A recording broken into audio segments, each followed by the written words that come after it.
Hi, everybody. It is so true that it is amazing how well people are able to work things out as long as they are willing to acknowledge and address and resolve as best as they can the issues that continue to get in the way of our life and our relationship. And of course, if people are going to work things out, there needs to be the caring, there needs to be the desire. We cannot work things out on our own. So, for people who may be tuning in for the very first time and they're wondering what is the Ask Beatty show all about and who is Beatty Confredos and what is she talking about when she's talking about working things out? I am a nationally recognized psychotherapist and sex therapist. I am also the author of the groundbreaking book on relationships. And I say this all the time. I only wish that it was a book that I had when I began my own dating and relationship life. I actually did research with 450 people in the Boston, Providence, and Connecticut area. And as a result of the research, I came up with a 10-step formula that teaches all of us how to assess. And I know that assess is not a lovey-dovey word or a sexy word or a romantic word, but believe me, it is a very important and critical word. How to assess who is right for you and who is wrong for you before committing to any serious relationship. And I think now more than ever, really, people need to think much more about evaluating and assessing who their partner is and isn't. And my research also found that it takes about a year, not a week, not 2 weeks, not a month, to really find out who somebody is and isn't. And you might wonder, well, why is this important? Well, it's really important because all we have to do is look at the reality of what is going on in the world of marriage and divorce. The divorce rate for first marriages is 48%. For second marriages, and a lot of people are really surprised to hear this, that number goes up to 67%. So from 48% to 67%.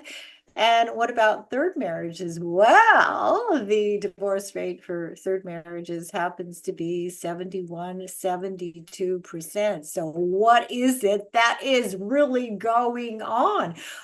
So oftentimes we just continue to repeat the same patterns with a different person who may look different than the first person who we married or who we connected with.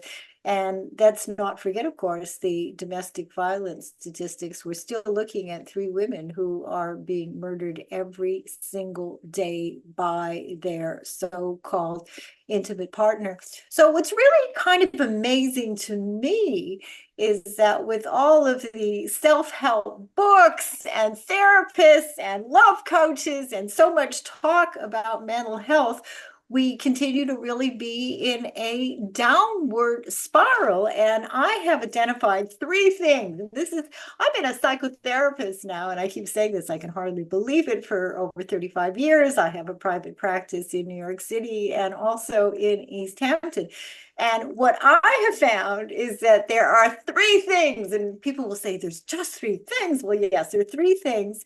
There are 3 big things that we really need to learn and do if we ever hope to have a successful relationship with anyone. So, what's number 1? Well, each of us needs to be in a good place emotionally and psychologically and psychiatrically, and we must be willing to work through our what I call skeletons in the closet and our unfinished business. And I used to tell my daughter Jordana all the time, I'd say, honey, the relationship needs to be the icing on the cake, and we need to be the cake. So if we have unfinished business, and if we are suffering with depressions and anxiety, and we haven't worked through the violence that went on in our families when we were growing up, or if there were issues of sexual abuse, the first thing that we need to do is to take care of our own unfinished business. And number two, we need to have clarity, real clarity about the ingredients that go into a successful relationship, not just theoretical clarity, but real clarity. And number three is the formula. I was writing in one of my articles, my Ask Beatty articles for Dan's papers, that before I did all of this work, I would meet somebody and I would say, I've met this lovely person, or I met somebody who is honest. And after all of this work, I've learned I would never, ever, ever make that kind of a statement today. So I asked my patient, so what would I say? Well, what I would say, of course, is that I have met somebody who appears to be lovely and trustworthy and wonderful. And the research again found that it takes about a year using the formula to really find out who somebody is and is not. So hopefully you're really going to take that in. And if you are single and looking, please do whatever it is that you can do to educate and empower, and above all, keep you safe. So what is the Beatty Cohen Brados Ask Beatty show really all about? Well, on this show, we talk about mental health issues, we talk about relationships, we talk about sexuality, and we talk about all of the things that we need to do, not to think about, to really improve the quality of our life and our relationships, so that we are living an authentic, honest life, that we know who we are, we know what we want, we know what we don't want, and that we are on a path, a constructive path. And I've been hosting the Ask Beatty show here on the Progressive Radio Network. I can also hardly believe that it is going on to 12 years. So there have been, hundreds and hundreds of shows. And I thank you all so much for your feedback, and people, who call in and who send me emails. And I always hope, and I never know because I don't have an opportunity to speak with so many of you. I hope every single week that there is some little thing that I can say where you have an aha moment, and where some little thing can really make a difference in your life.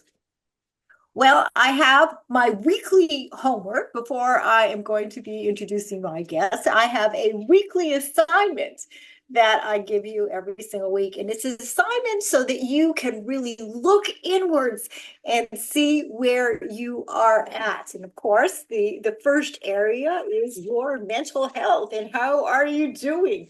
And are you finding that your depression is really taking over your life? Or are you finding, on the other hand, that you're exercising and you've eliminated all toxic relationships, and that you're feeling all much, much better than you have been? And it's important that we are so honest with ourselves, because it's really easy to fool ourselves and pretend that all is well when it is not. So looking at your mood, and hopefully your mood is going in the right direction. And if it's not, of course, the question then becomes, what are you going to do?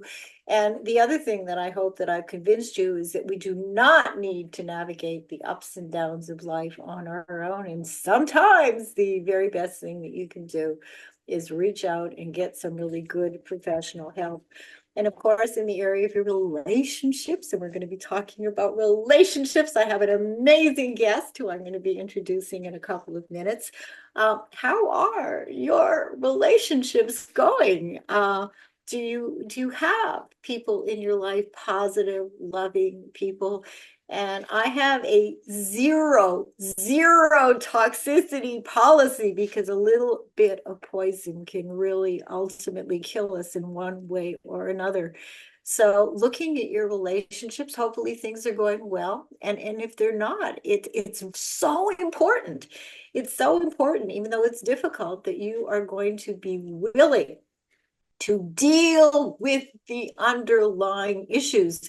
And hopefully you have people in your life, your partners, your families, your colleagues, who are willing with you to acknowledge, address, and resolve as best as we can, even though we can't change our history, the things that continue to get in the way of our life and our relationships. And what about drug abuse, substance abuse of various different kinds? So important that we do not make a lot of excuses and lie to ourselves about what is going on and what is not going on in our life.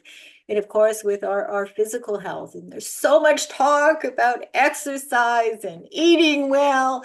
And yet we're still looking at a very, very high obesity rate in this country. So making sure that you are really on track, that you are exercising, that you are getting sufficient sleep, and that you, again, are living your life in ways that are really in your best interest. And if you're not sure what that really is, then it is time. Today is a good day where you can look at what are some of the things that I need to do? What are some of the things that I don't need to do that will make my life happier and more joyful? And looking at issues like self-care, being good to yourself. And so many of my patients, who I treat in my practice in New York City and East Hampton, when they look at how they are behaving on a day-to-day basis, they find, at least initially, that much of what they're doing is not constructive. It's either destructive in a variety of different ways, or self-destructive. And yet we know it is very difficult at times to be truthful. And yet it is our avoidance and our denial and our blame and our self-blame and defensiveness that keep us in a downward spiral. So it takes a lot of courage to sit back, which is why I give you the same assignment every single week, to look honestly at your relationships, at your choices, how you are living your life. And if you need to make some changes, we can't change yesterday or 5 years ago or 10 years ago or even 30 seconds ago.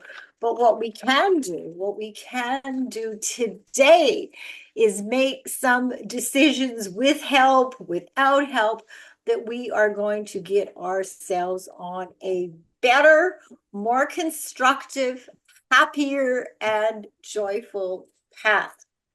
Well, I promise you that I have a really, really exciting guest who I am just dying to talk to. And how this all started, it was either the middle of September of this year, at the end of September, I received an email from Anthony Hahn, who is an assistant publicist with a publicity firm that has offices in London and also in Los Angeles. So he writes me this email, and he wanted to know whether I would be interested in interviewing a filmmaker. And I thought, well, that could be really, really cool. So he sent me the link of the film and a short bio of the director, Michael Perez Lindsay. By the way, hi, I'm so excited to see you and meet you. And Michael is making his directorial debut. And the film I loved the film, Michael, is Will I See You Again? So welcome to the Ask Beatty Show. And as I said, I've really been really excited to meet you and talk with you. And the film was beyond beautiful. So hello and welcome. Hi, Beatty. Thank you so much for having me. I really appreciate it. And thank you so much for your kind words. We're very grateful that people are seeing the movie, connecting to the film, and the team and I really appreciate you taking the time to watch it. And yeah, thank you so much for having me here today. Absolutely. And I would think that the response to the film is I would think it is amazing, right? I mean, people have got to love Will I See You Again? Yeah, we are getting some wonderful reviews, some incredible responses from audience members and critics reviewing, and just other colleagues that we had sent the movie once we had completed it. And we're very grateful that it's making an impact. A story like this about the human condition in forgiveness and what it is to be transparent and find healing in truth. It's been a wonderful experience as a filmmaker, storyteller, to see these reactions and people respond to the film. And I understand that it is being qualified to be considered for the 97th Academy Award, which I think it's got to win, right? It has got to win. Yes, we've officially qualified for the Academy Awards this season, and we are very excited, very grateful for the opportunity. We just love that it's in a place where people can see it and be considered for something as prestigious as an Academy Award. Well, I think we should get right into it and tell my listeners, and there are people listening from all Yeah, over the absolutely. world now, what this beautiful film, Will I See You Again, is really all about, and how you and your partner, how you came about to tell this story. Yeah, so my husband is a writer, and he writes short stories all the time. So it just happens on one day. I think I went out for an errand. I said, "Hey, write a short story." Just he said, "Okay, no problem." And so Uh-huh. I'd been gone the whole day, and I came back, and he had written just in a Word document this story about two men, estranged, and they come back together under this unique circumstance to resolve their past. And the notion of the polygraph just really blew my mind. I was like, oh, this is incredible. Okay, let's move this into a script format. And so he adapted his Word document of the story to script format, and then I came in and collaborated with him to kind of finish off the rest of the story. But the story in itself is birthed from my husband, just in his life in college. He went to college at the University of Kentucky.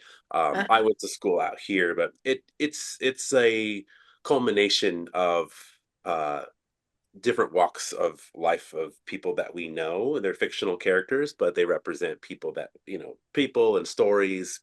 People share us different things that they've been through in their life, and we thought we'd put together into a film a an experience about two people looking to heal, which is something that is pretty universal with most people. And what you see on the screen is was birthed from my husband in one day creating a story about things that he had been through in his life. And when we collaborated, it was a magical experience because I got to take things and events in my life that had happened, and we created just more depth in these characters by bringing things that from each experience that we had to kind of paint a picture for people where we have this circumstance with the polygraph, and we have this setup of regret and just a longing for resolve. Right, And it right. ends up being a very, I don't want to, I want your readers to actually see the movie, but it does end on a positive note where we have hopefulness, and we have healing. And that's the most important thing about this story. Well, one of the things that I loved, and of course, we don't want to give away the Right. storyline. We want everybody to be able to watch the film. But Right. what a gift the friend who had died, right, at the funeral, and his wife, who said, if you are going to be able to, get your inheritance, I mean, that was brilliant. You two are going to need to come together and do some work here. Yeah. And had it not, because you think about it, right? Yeah. Had it not been for that, I suspect it would not have, the guys wouldn't have come together. Why Right. would they have? Yeah. Exactly. Exactly. So from beyond the grave, their friend had coordinated Beyond the it. grave. Yeah, I mean, beyond the grave. And what a gift. And when you think about it, actually, I'm just thinking about it right now. These kinds of gifts beyond the grave could be given to all kinds of people who have unresolved kinds of issues, where the person who has died from beyond the grave can see whether or not there would be a way to bring people together. Right.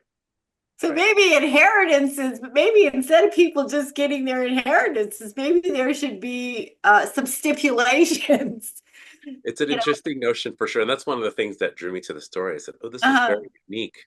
You know, it's not something that you would think to happen, but you think about it in your own life. What would I do in that situation? I'm sitting across from someone that I have all these unresolved issues or experiences with, and what better way to have like this conduit in the room that says, okay, if you want to go down this journey, you have to be truly vulnerable, where you, as if it wasn't there, you wouldn't do it.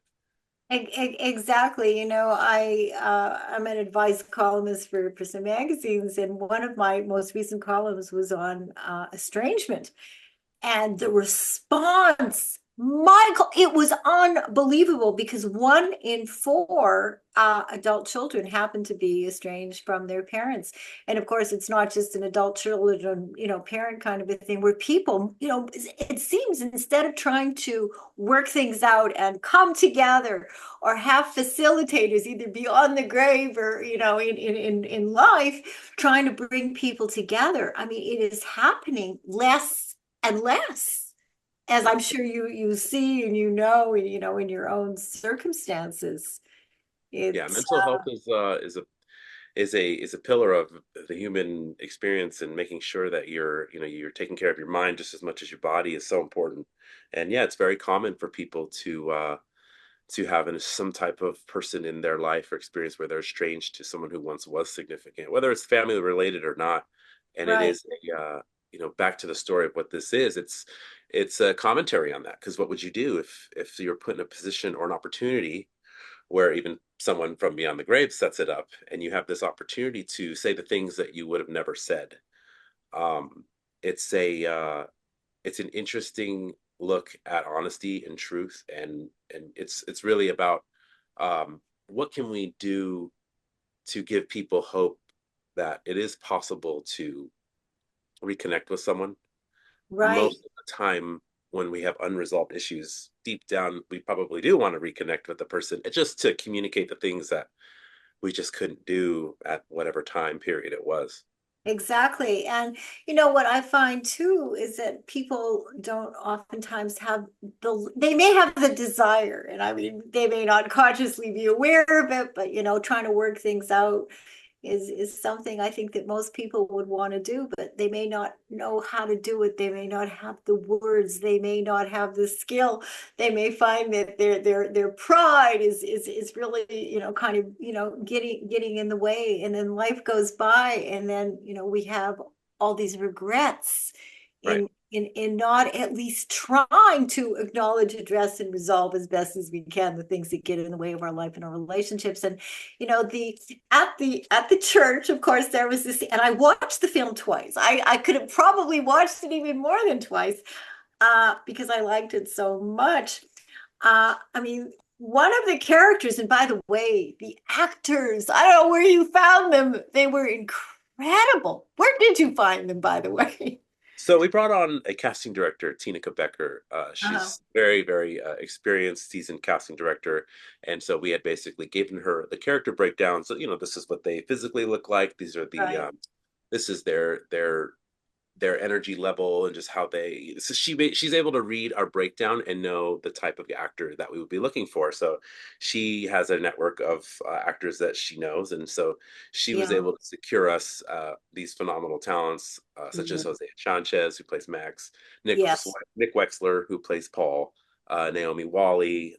My husband actually is a friend of Richard Lawson, so he plays the grieving Uh-huh. father-in-law. So we Uh-huh. brought him on, and then one of the polygraph operators, Rosanny Zayas. I've known her for a few years. We worked on a show called The L Word Generation Q. But Uh-huh. a lot of the other talent that we brought in was secured through our phenomenal casting director, and they were such a gift. Everyone, I mean, Yes. every single cast member fully delivered, and was Yeah. such a joy to work with, because they're all seasoned veterans. Right. And they are able to dissect the story and just give you more than you could ever ask for on set. Everyone was very, very happy to be a part of the story and bring their toolbox of their craft, and just take it and elevate the character off the page. Right. And their humanity. And I can see Right. with you, I mean, what a gift that they had in working with you. Yeah, I it was, mean, I felt really. very, very honored to have these actors take the time and fully commit to this 3 day shoot. We filmed the film in 3 days, That's and it. yeah, it was a 3 day shoot, Wow. and everyone came fully prepared. And when you have a team that's prepared, you're able to just get more than you could ever expect because everyone is ready. Everyone knows the material and is ready to produce the craft that they specialize in, whether it's in front of the camera or behind the camera. A lot of the crew members are folks that work with me, my department heads, even all the way down to the camera operators. They are folks that I've worked with on the television shows that I've worked in, because I work in as a DIT in the camera department for different series, the L Word, and done things for Showtime, Amazon, Right. HBO Max. So the team um, the team really came through and delivered what you see on screen from the pre-production stage all the way to the post-production stage. So I'm very No. grateful. And there was such humanity. I mean, of course, I mean, in great acting, you never get a sense that anybody is acting, but I mean, Right. the humanity of all the characters, I mean, it really, really came through. And I wonder, the one of the leads, who was the minister in the church, was he in the storyline? Was he married, or was married or not? So Max is separated from his wife and he's going through a divorce. So in the Ah, portion there, he's in a crossroads in himself. yeah, There's a lot of conflict going on with the character of Max Palmer. He is going through this transitional phase with who he is and where he is. He's a man of the cloth.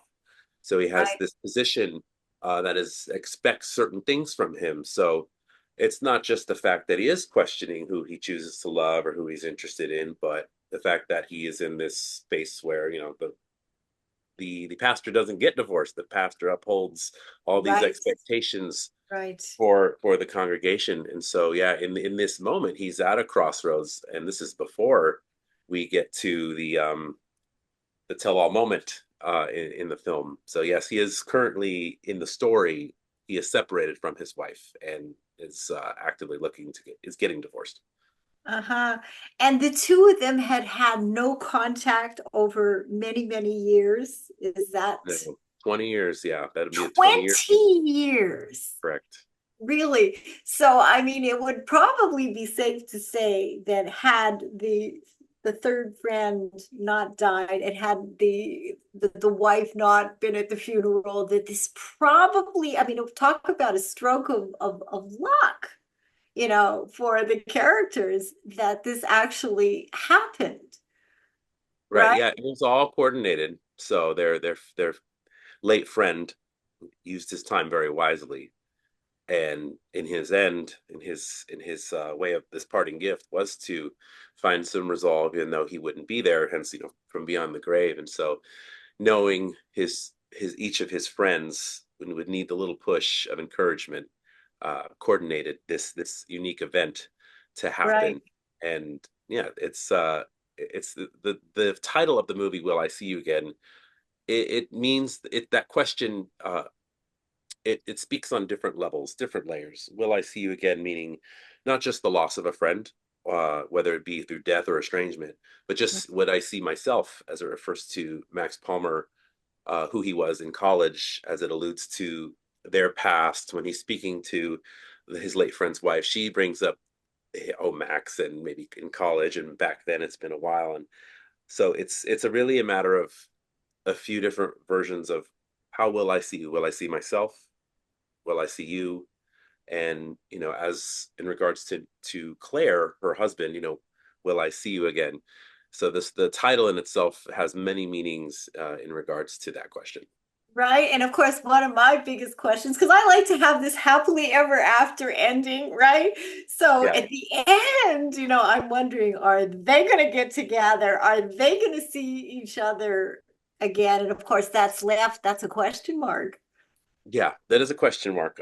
What answer I can give you is that we are actively working on a pilot that we are expanding the story on. We always had a bigger picture for the story, not just a short film. There's so many moments in the film that allude to a past and a future, and so we are filling in the gaps there with a longer narrative that is an 8-hour miniseries. Wow, congrats. I mean, that's very, very, very, very exciting. Thank you. Yeah, we're very excited for it. Very No, excited. uh-huh. Because yes, you kind of wonder, so now what? Because I was not ready for this film to be over. I wanted more. I wanted a sequel. I want so this is exactly what you're actually going to be doing. So what made you decide to introduce the polygraph into all of this? The truth-telling Yeah. dynamic. Well, that was my husband's idea, and he wanted to find a way to what to answer the question, what would two people do if they're forced to tell the truth? So Yeah, it is, just in his creative process, he came together and he said, "Oh, well, a polygraph is interesting, and people like a polygraph. yeah, It's a very unique piece of equipment that has a history. Historically, it's been used in espionage, and usually right, the setting is more I won't say political, but it has to do with maybe like a right. spy operation type of thing. And so Uh-huh. if we flip that and make it into an idea where people are just trying to be vulnerable, and it kind of aids them, and it is still intimidating. And Yes. that's the character in itself, is the polygraph is a character in itself. And so that's one of the things that when I read it on the paper, and I'm thinking just as a director, I could take advantage of this, and we can really breathe life into a machine and give it character that lives and breathes all in this room. And it's this looming thing that is not there to intimidate, but it's there to encourage the truth.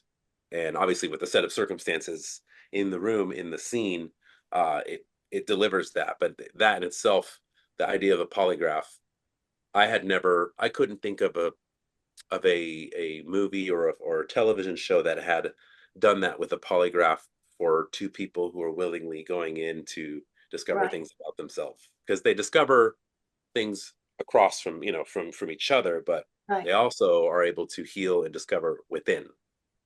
Well, what was interesting, of course, right in the beginning, I think it was the first or second question that was asked, uh, it looked as if they were not being totally honest. So the polygraph was able to just sort of let them know, hey, this is not exactly an accurate answer. And in using that, I mean, the answers then throughout, became answers that were validated by the machine, which Right. I think really helped and encouraged rather than intimidated. I think it was really an encouragement because Yes. there was accountability there. Right. Account. Exactly. Exactly. Exactly. And that's the Yeah, unique thing about it, where my goal as a filmmaker is to get the audience to think, oh, what would I do in that situation? What question would I ask? So when my husband wrote the script, he was very selective, and we worked together on this about what questions should be asked. And we basically designed it so every question that's asked, the characters are just kind of stripping off this armor and becoming more vulnerable as they get deeper and deeper into their line of questioning. right. And really having to deal with their own true feelings. I mean, Right. I didn't remember that it was 20 years that they hadn't seen each Yeah. other. Yeah. Full 20 years. Yeah. 20 years. And then initially in the church, Max, appeared to, hey, I don't want to deal with you. Like, what are you Yeah. doing here? And then was, I want to get away from you as quickly as I can. Yeah. And Absolutely. Absolutely. And that's we wanted to open up with something to get the audience to ask questions of, "Oh, what's going on? There's something that right, is not right between these two people." And so, we wanted to be able to hold on to the mystery right out the gate as the movie starts. And then when we get to the moment where they are put in this situation, we learn even more. But Max's problems immediately start when the moment when the doors open. because he's taken back 20 years. Time in itself when it comes to trauma is irrelevant because it's stored within. And so Absolutely. when he lays eyes on Paul, he's taken back 20 years. Yet to say the least. And Right, I wonder whether or not Paul, I mean, we don't know when he came to the funeral, what he was feeling. I mean, he knew he was going to be seeing Max. It had been right, 20 years. What was he feeling? What had they been doing these 20 years since there hadn't been any contact? right. And the vulnerability that both of them were able to express. And there was still, I mean, I felt there was real love that was still there, Yep. either to be explored or not to be explored, but it was there. It was very, very evident. And the other thing too, and I'm Canadian, of course, living in New York City right now, and I just wonder, how many, and this would probably be something that you'd be able to really educate me about, how many young Black kids from the South are still having to hide away their sexuality, their sexual orientation, that somehow it's not okay. I mean, we've made so much progress, but we have such a long, long way to go. Whether we're talking about the trans issues, talking about coming out, of course, in New York, it's just people are much freer or seemingly, Right. freer. But what is your experience, with the South, and you're married and gay, and I would love to meet your husband at some point. In fact, I'd love to be the relationship expert on your shows. God. In fact, it's funny because I truly I emailed Anthony. I said, gee, if they're looking for someone, I would certainly, because I've done so much television, I would love to be somehow involved in the work that you're doing because it's such important work. But what is your experience with the South and coming out and all of that? Yeah. So my husband is from the South. I'm from the South Bay here in Los Angeles. So I grew Uh-huh. up in the South Bay area. My husband is from Atlanta, Georgia. So he grew up in the South, raised in a Christian household, went to a Uh-huh. church where the values didn't really reflect how he felt inside. And so those Uh, microaggressions had an experience with those, and that kind of shaped, his childhood and created what was safe and what wasn't. And so myself, I grew up Catholic household, and it's very similar in regards to what they right. value and what the expectation is.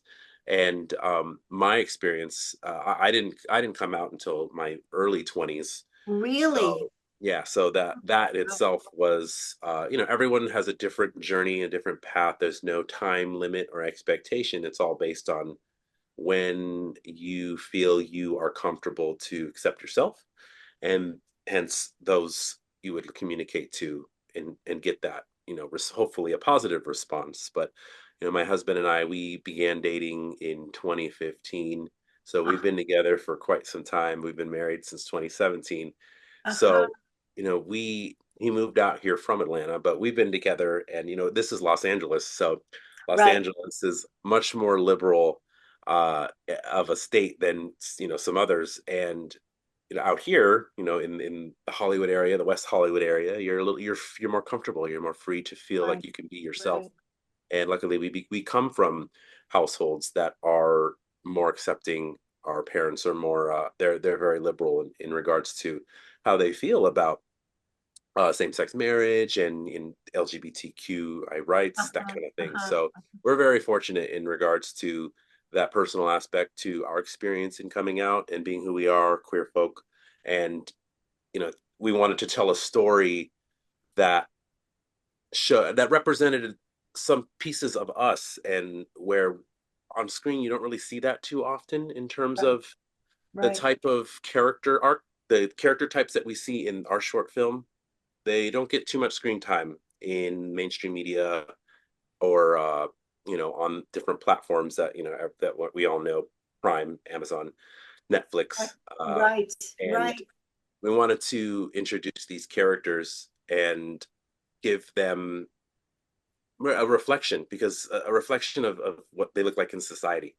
And society in itself they like to demonize like a stereotype Mm-hmm. most of the Mm-hmm. time. And so, what better way to show people on screen that could be your brothers, uncles, cousins, nephews, who you might not think they deal with these conflicts with the pressures of society, whether it be a religious institution or a conservative value.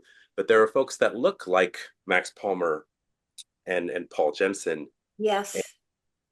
you might not know. And so it was important for us to write, shoot, cast, do all the things that represent something that we come from in terms of our religious background, or whether we were athletes.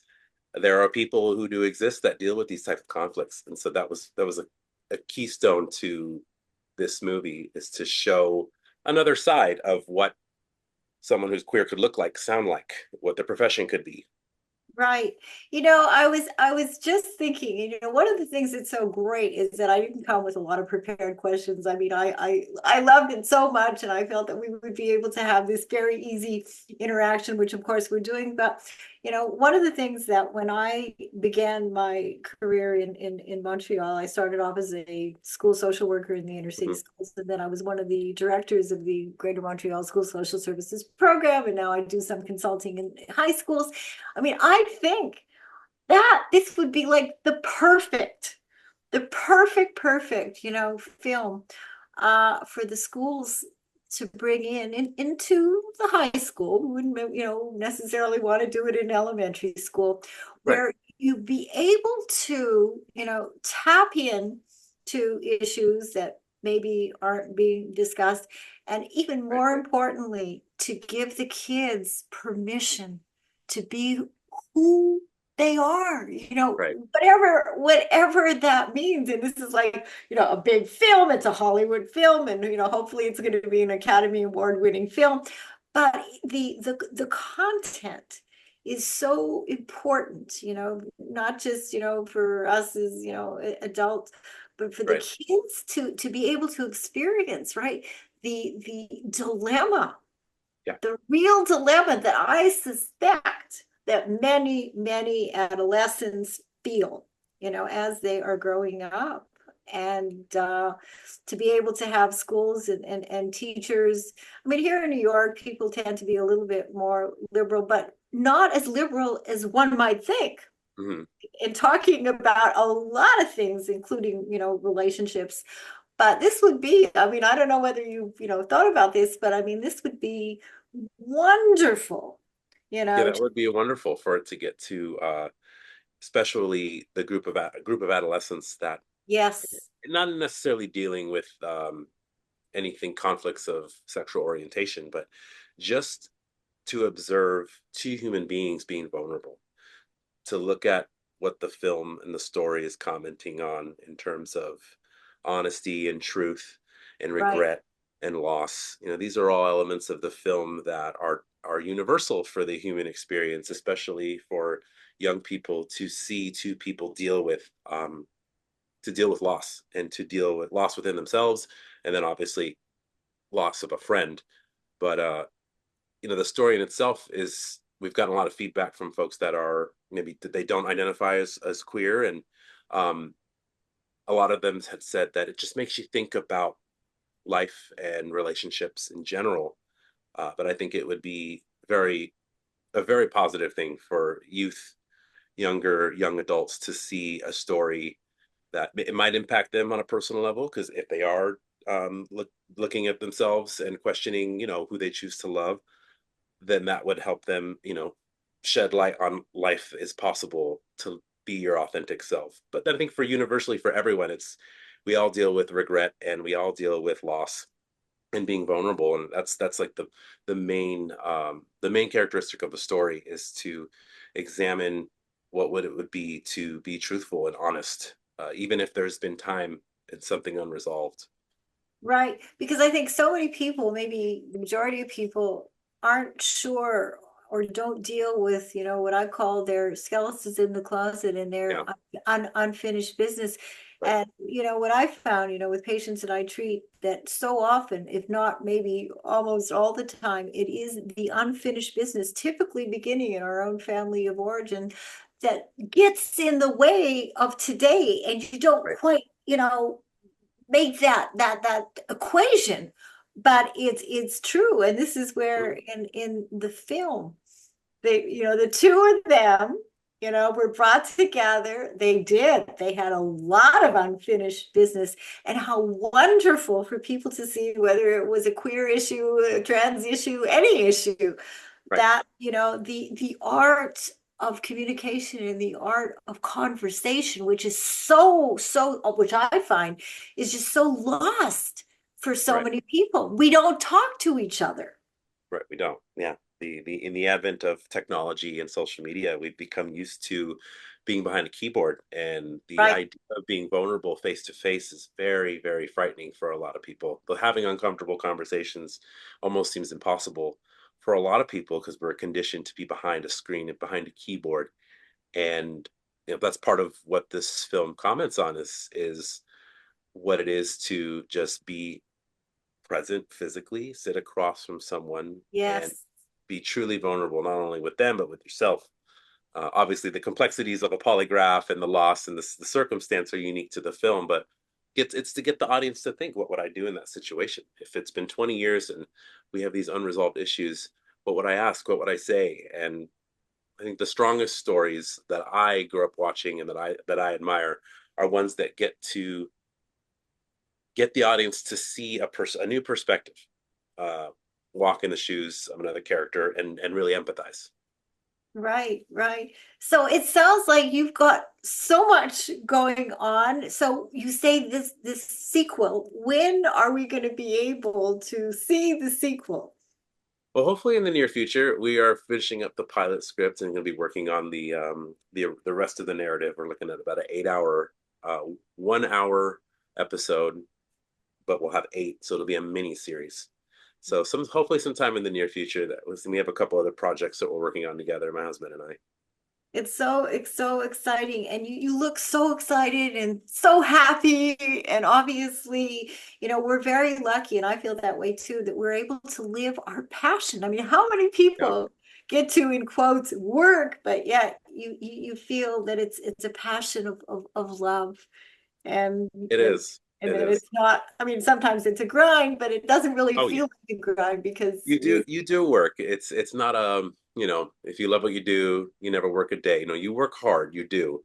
But it's the communal aspect of being a filmmaker, of having a team of people help you with the story, and the magic of putting something on paper and then breathing life into it and seeing it come on screen and then having people be impacted by it. That's the gift of, for me, of being a filmmaker and a storyteller, is that entire process. You have to fall in love with the process because it is a lot of work, but it is very gratifying to be able to be a storyteller in a medium that can impact people visually and give them an experience to reflect on. right. And I was looking at your bio that Anthony sent me. I mean, you started all of this when you were a kid at 16. Yeah, yeah. Back in high school, I was an intern driving the golf cart, doing the mailroom, and yeah, Wow. it's been quite a journey. I bet, did you always know that Oh this is yeah, what you want? This was your raison d'être, right? yes, absolutely. Yeah, I was the one in the family, one of five, who was always watching movies, and as soon as a DVD became was invented, and we had the behind the scenes, and Right. that became accessible to people, then you were able to dive into how it's being done, and that's what really piqued my interest as well. Uh-huh. So what do your parents think about their little boy who's now a young man who's just doing some really not just wonderful, but important, meaningful, important, socially significant, kinds of work. What do they say? Oh yeah, they're very, very proud. It's I've always been hyper focused on film and the art of the industry and storytelling, and so it's not too surprising that they know that I'm doing and making short films and being a storyteller. But they're very, very proud. I, My husband and his family, as well as my own. I would think so. Well, listen, this has been such a pleasure. I really mean it. I was so excited to meet you and talk with you. And as I say, just loved the film. And we'll send you the link so you can send this interview, anywhere that that you want. And I'm definitely going to, want to keep in touch and follow Absolutely. everything, that you're doing. And I'm serious. If you're ever looking for a therapist for any of your films, I volunteer myself. Yeah, that would That's be wonderful. I really appreciate you taking the time, Beatty. It's been a pleasure to be here on your platform. My husband and my team were very grateful for having this experience and just hearing your genuine feedback for the film. And we appreciate you shining light on its importance culturally and socially, because those are the things that are very important for us. Is making sure that people understand why the film was made, and its purpose is to help people see part of themselves in it and reflect on it. Exactly. Well, again, it was a pleasure. And everybody, the film is, and you absolutely have to watch it and find it as well. I see you again. And my guest is Michael Perez Lindsay, who is definitely making his directorial debut. And this is definitely a must watch. So let's definitely keep in touch and Absolutely. uh, just continue on doing all the important and wonderful things that you and your husband are doing. It's very gratifying for me to see this. It really is. So Thank you so much. And then we'll keep you posted we'll have on our Instagram. Mine is Michael Perez Lindsay for yes, Instagram and yes, same as Facebook, but we'll have all our updates on where the movie will be. And we have one more festival on October 25th here in Los Angeles, when the right, Michaud Film Festival at right. 5 p.m. on Friday, October 25th at the Culver Theater. And so we'll be posting that on the social. Excellent. Excellent. Just send me everything and I'll help you Yeah, get it out as much as I possibly can. absolutely. I appreciate that. Thank you so much, Beatty. Okay, take good care. Enjoy the rest of the day. You too. Bye. Bye-bye. Bye. Bye. Wow, what a wonderful interview that was. And, very rarely do I kind of go on and on and on about a book or a film, but this is something really special. I mean, not only the content is so important, the acting was totally amazing, and you can just sort of hear the love and sincerity from the director, from Michael Perez Lindsay. So wow, sometimes you're looking forward to meeting somebody and it doesn't quite work out, but this, for me, this is really a gift. So I can't believe that it is 3:53 here in very beautiful New York City. I was on the tennis courts this morning at 9 o'clock. It was perfect weather.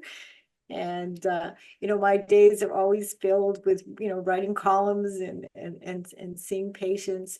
And as I said it to you at the beginning of this show, and every show, is that we all go through, and nobody is immune. Therapists are not immune. We all go through so many ups and downs in our lives, and the art of conversation and really being willing to take care of our current business, our unfinished business, our skeletons in the closet. I mean, it makes all the difference in the world, because if we're carrying around, a lot of emotional and psychological and psychiatric baggage, I mean, it harms us in so many different ways. I mean, not only emotionally, but physically as well.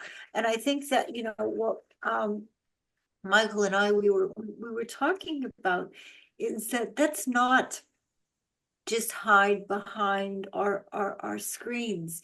If we have unfinished business, whether it's with our partners or our parents or our colleagues or our children, how important it is to be willing to tackle the issues and that we are able to then free ourselves in unbelievable ways. Now, not always, of course, are things going to work out, but the importance of trying to, this is why I love the Beatles, we can work it out theme song, is that it is amazing if people are just willing to put in a little bit of time and a little bit of energy and have compassion, for the other. How many things in life, personally and politically, that we would then really be able to work out in our lives.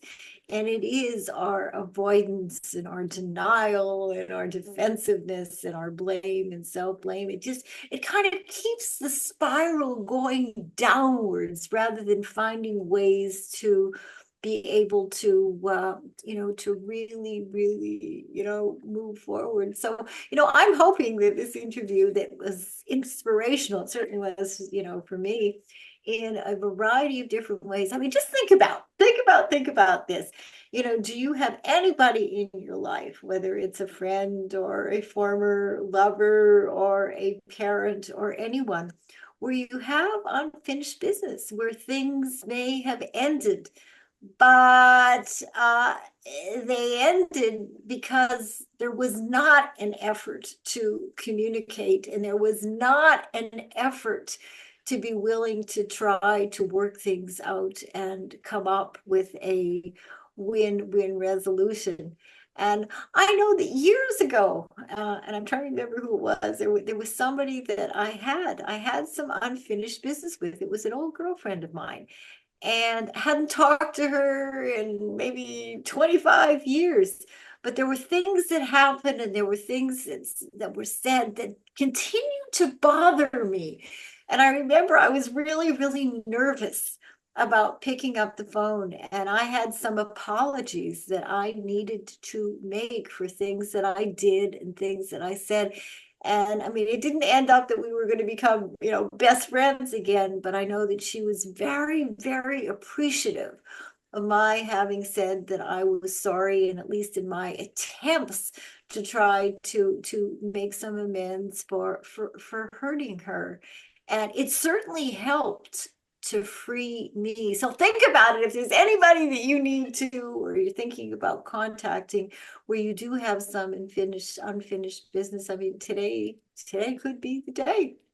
So, all right, I want to again thank you all so much for listening, as you do every single week here on the Ask Beatty Show on the Progressive Radio Network. And I want to leave you with my 2 weekly messages. And of course, the first, which is really what the theme of this show was today, was to do everything possible to be living your life in ways that are in your best interest. And that means being really honest with yourself. Am I living an authentic life, or am I performing and saying yes when I mean no? So that we have to really get in touch with ourselves so that we can be authentic and live the good life. And of course, secondly, we all need to do a much, much, much, much better job in learning to be more accepting and compassionate of the other, whether or not we agree or whether we disagree. And in doing so, we're then able not only to live better personal lives, but we're better able to live a more human life in our society. And it makes a difference on all kinds of levels. So again, thank you so much for listening, and have a wonderful, wonderful rest of the day. And when you possibly can, I can't say this enough, I want you to watch Will I See You Again? The reviews have been phenomenal, and Michael Perez Lindsay, the director, I mean, he really, with his husband, they really made an incredible film. So goodbye, everybody. Talk with you next Monday, and every Monday from 3 to 4, right here on the Progressive Radio Network. Bye-bye.